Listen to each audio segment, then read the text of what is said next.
오늘의 10분 말씀.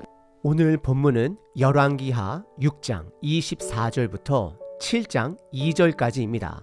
본문에 들어가기 전에 열왕기하의 전체적인 흐름을 살펴보겠습니다. 열왕기하는 시간의 흐름에 따라 사건을 배치하고는 있지만 그 안에 개별 사건들은 주제에 맞추어 배열된 것이 특징입니다. 예를 들어 열왕기하는 아합 왕의 죽음으로 시작을 하고 1장과 2장에서는 그의 아들 아하시아의 통치를 다룹니다. 그리고 3장서부터 9장까지는 아합의 또 다른 아들인 여호람의 통치 시기가 중심이 됩니다. 왕들의 계승은 시간적 순서를 따르지만 그 안의 사건들은 주제에 따라 배열된 것으로 보여집니다. 열왕기하는 계속해서 인간 왕들의 무능함을 보여줍니다. 특히 북이스라엘 왕들의 태도는 세 가지로 요약해 볼 수 있습니다. 첫 번째, 무능함. 두 번째, 회피. 그리고 마지막은 무책임입니다. 오늘 본문에서도 여호람 왕의 무능함과 책임 회피가 반복적으로 드러납니다. 오늘 본문의 배경은 바로 전 본문에서 하나님께서 엘리사를 통해 아람의 군대를 사마리아에 포위했을 때 그들을 죽이지 말고 오히려 그들을 먹여 그들의 왕에게 돌려보내라는 사건과 연결이 됩니다. 북이스라엘의 여호람 왕은 그때 아람 군대를 진멸하지 못한 것에 대한 마음의 후회함을 품고 있습니다. 그의 이런 행동은 하나님의 주권을 인정하지 않는 태도에서 나오는 것입니다.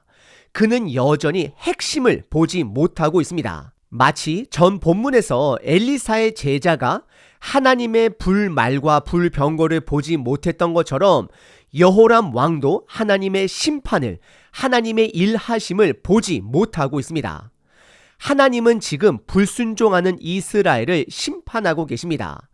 예레미야에서 다룬 것처럼 심판은 하나님을 신뢰하고 그 기간을 받아들이며 하나님께 돌아가는 길만이 회복의 길이 됩니다. 오늘 본문에서 아람 군대는 사마리아를 포위하고 성 안에는 극심한 기근이 찾아옵니다. 음식이 터무니없는 가격에 거래가 되고 부모들이 서로의 자식을 먹는 참혹한 일까지 벌어집니다. 그러나 이스라엘 백성은 여전히 회개하지 않고 자신의 죄와 하나님의 심판을 보지 못합니다. 그래서 하나님의 구원 또한 보지 못합니다. 우리가 영적인 눈을 열어 하나님의 심판을 볼 수 있을 때 비로소 하나님께 돌아갈 수 있습니다. 자신의 죄를 깨닫지 못하면 하나님을 필요로 하지 않으며 결국 구원의 필요성도 느끼지 못하게 됩니다. 하나님의 말씀을 가진 자는 무엇이 죄인지를 분별할 수 있고 그 죄를 깨달을 때 하나님께 돌아가게 됩니다.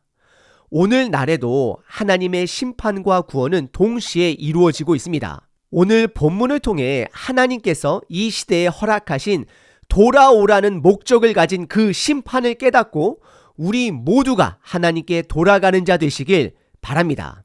오늘 본문은 두 부분으로 나눌 수 있습니다. 첫 번째는 아람 군대의 포위와 사마리아의 기근입니다. 두 번째는 구원의 약속입니다. 첫 번째 부분은 아람 군대의 포위와 사마리아의 기근입니다. 6장 24절부터 33절까지입니다. 6장 24절에 이후에라는 말로 시작됩니다. 이는 엘리사 선지자를 통해 하나님이 아람 군대를 죽이지 않고 오히려 그들을 먹여 그들 왕에게 돌려보내는 사건 이후를 말합니다. 당시 아람 군대는 하나님의 심판과 구원을 동시에 경험했기 때문에 한동안 이스라엘을 공격하지 않았습니다. 하지만 시간이 지나자 그들은 다시 영적으로 눈이 멀어버렸습니다. 그들의 경험을 잊고 아람 왕 벤하닷 2세는 사마리아를 포위하여 경제적, 군사적으로 고립을 시키며 인위적인 기근을 일으켰습니다. 25절은 사마리아의 기근이 얼마나 심각했는지를 보여줍니다. 나귀 머리가 은 80세겔에, 비둘기 배설물이 은 5세겔에 거래되었습니다. 나귀 머리와 비둘기 배설물은 평상시에는 부정한 음식으로 간주되어 먹지 않았지만 기근으로 인해 말도 안 되는 가격에 거래가 되고 있습니다. 이를 통해 사마리아 성 안의 백성들이 얼마나 고통스러운 상황에 놓여 있는지를 알 수 있습니다. 그리고 26절서부터 29절까지는 왕이 성벽을 걷다가 두 여인의 비극적인 사건을 듣게 됩니다. 26절부터 29절에는 왕이 성벽을 걷다가 두 여인의 비극적인 사건을 듣게 됩니다. 두 여인은 서로의 자녀를 잡아먹기로 약속했으나 한 여인이 자신의 자녀를 숨겨 다툼이 발생한 것으로 보여집니다. 그리고 사건의 배경은 이미 다른 자녀를 잡아먹은 이후가 되는 것입니다. 이들은 극심한 기근 속에서 자신들의 죄를 깨닫지 못합니다. 그리고 하나님의 심판을 보지 못하는 영적 장님들입니다. 그리고 30절에서 여호람 왕은 이러한 끔찍한 상황을 보고 옷을 찢으며 안에 굵은 베옷을 입고 있었음을 드러냅니다. 옷을 찢고 베옷을 입은 것은 슬픔과 회개의 상징으로도 볼 수는 있지만 이는 진정한 회개가 아니었습니다. 31절에서 왕은 엘리사 선지자를 죽이겠다고 맹세합니다. 이는 그의 부모 아합과 이세벨이 엘리사의 스승 엘리야를 죽이려 했던 표현과 비슷한 태도입니다. 그는 자신의 무능함과 하나님의 심판을 이해하지 못하고 엘리사에게, 즉 하나님을 향하여 분노를 표출하는 것입니다. 32절과 33절에서 엘리사는 왕이 자신을 죽이려 사람을 보낸 것을 미리 알고 장로들에게 문을 잠그라고 명령합니다. 그리고 엘리사는 여호람 왕을 살인자의 아들이라 부르며 왕이 그의 아버지 아합의 악한 길을 따르고 있음을 지적합니다. 33절에서 왕은 결국 엘리사를 죽이지 못하고 하나님의 심판에 대해 이렇게 말합니다. 이 재앙이 여호와께로부터 왔으니 어찌 더 여호와를 기다리리요. 이 고백을 통해 왕은 자신의 무능함과 하나님을 신뢰하지 않는 태도를 고스란히 드러냅니다. 두 번째 부분은 구원의 약속입니다. 7장 1절과 2절입니다. 1절에서 엘리사는 하나님의 말씀을 선포합니다. 그는 선포하기를 내일 이맘때쯤 사마리아 성문에서 고운 밀가루 한 스아가 한 세겔에 거래되며 보리 두 스아가 한 세겔에 팔리게 될 것을 선언합니다. 이 가격은 당시의 경제 상황을 고려하면 현실적이지 않은 금액입니다. 하지만 엘리사는 나귀 머리와 비둘기 배설물이 거래되던 비참한 상황에서 24시간 안에 식량 문제가 해결될 것이라고 예언한 것입니다. 하나님은 아람 군대를 혼란에 빠뜨려 그들을 물러가게 하시고 그들이 남긴 모든 음식과 물자를 이스라엘 백성들이 취하게 하실 것입니다. 2절에서는 한 장관이 엘리사의 이런 말을 믿지 못하고 비관적인 태도를 보입니다. 그가 말하기를 여호와께서 하늘에 창을 내신들 어찌 이런 일이 가능했냐라고 반문합니다. 하나님의 능력을 비웃는 것입니다. 이 장관은 절망적인 현실 속에서 하나님의 기적을 믿지 못한 것입니다.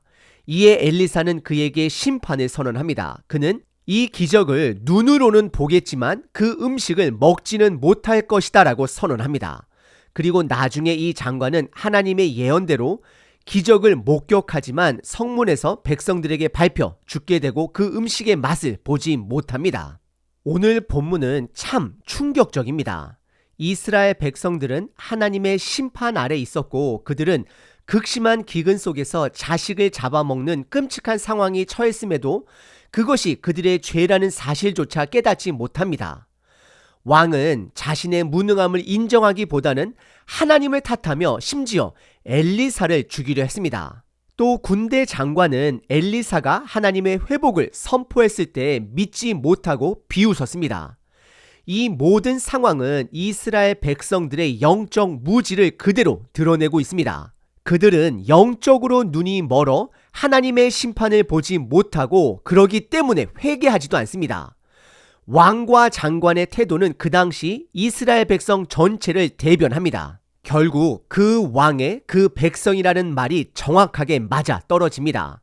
그럼 우리에게는 어떤 말씀이 도전이 남아 있을까요?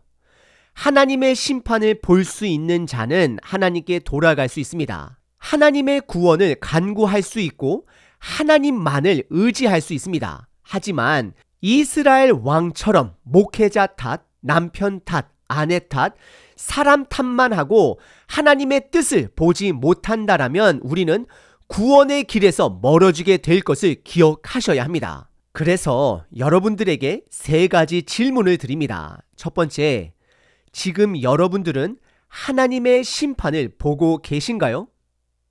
두 번째, 혹시 누군가를 탓하고 계시지는 않으신가요?